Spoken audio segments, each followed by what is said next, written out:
So here we are in the middle of busy video game season, and new games are dropping like leaves, at least if it's fall in your part of the world. But it's just about November everywhere, so this episode of New Releases is going to cover another full month of games. Tune in next week for the usual weekly dose of the show, but for now, let's take a look at some of November's biggest titles. And it doesn't get much bigger than Call of Duty. World War II's mission is pretty clear from the name. It's going back to the series' roots in the European theater.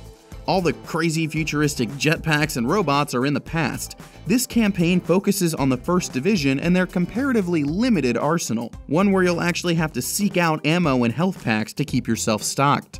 That said, you can still expect the same level of competition from multiplayer, with maps from all sorts of fronts not seen in the story. Can't forget about Nazi Zombies co-op either. Call of Duty World War II deploys on PS4, Xbox One, and PC on Friday, November 3rd.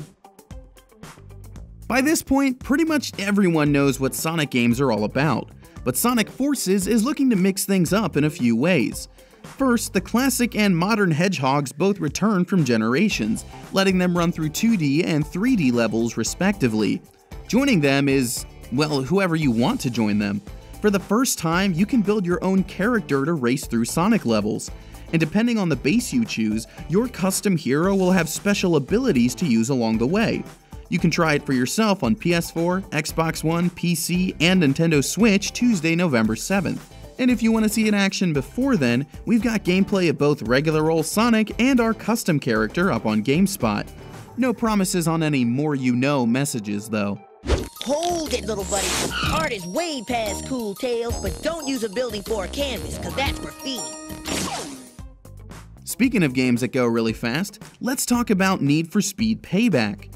Much like Sonic, you probably already know what the Need for Speed games are all about, but this entry takes big influences from the Fast and Furious movies, with an open world ready for what publisher EA calls action driving.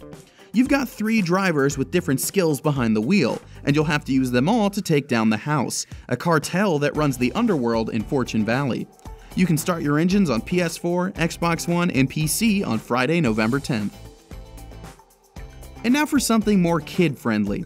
LEGO Marvel Superheroes 2 ups the minifigure ante the only way it can, with a collision of multiple Marvel universes. You'll be able to explore a bunch of different worlds like a noir version of New York, Nowhere, and an alternate medieval timeline as you chase after Krang the Conqueror. With colliding worlds comes all sorts of crazy characters too, including combinations like Iron Duck. That's Howard the Duck plus Iron Man. Yep. In any case, you can start building on PS4, Xbox One, PC, and Nintendo Switch on Tuesday, November 14th. Now how about something for kids and adults? Because no matter which Star Wars era you prefer, Battlefront 2 covers it all. Maps draw from the original, prequel, and sequel trilogies, with a brand new single-player story mode featuring original characters. And all future maps and Heroes DLC will be free for you too. Let's not forget the large-scale spaceship battles either. You can strap in and take off into those on PS4, Xbox One, and PC on Friday, November 17th. And those are some of the hottest games we'll be playing all month long. As always, remember that release dates are based on retailer listings and are subject to change. Thanks for watching, guys, and I'll be back with your usual weekly episode of New Releases next Sunday.